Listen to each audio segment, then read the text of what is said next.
আজি আমাৰ এই বোকা ৰোৱা আৰম্ভ কৰিছোঁ। এই বৰ্তমানে হাল বাই আছে ট্ৰেক্টৰে।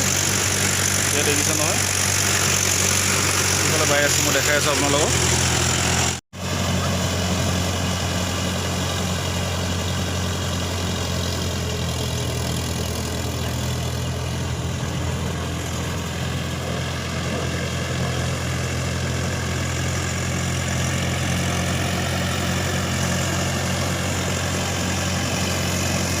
লগতে মই মাছ কেইটামানো ধৰিলোঁ, এয়া দেখাই আছোঁ, এয়া ধৰিলোঁ।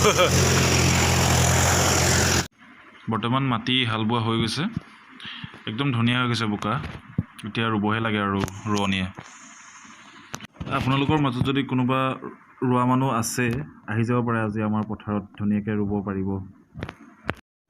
সঁচাই গাঁৱলীয়া পৰিৱেশত ডাঙৰ হোৱাসকলে বুজি পায় গাঁৱৰ পৰিৱেশৰ বোকা পানী গচকি শাওণৰ পথাৰত ভূঁই ৰোৱাসকলে বুজিব কিমান ভাল লাগে।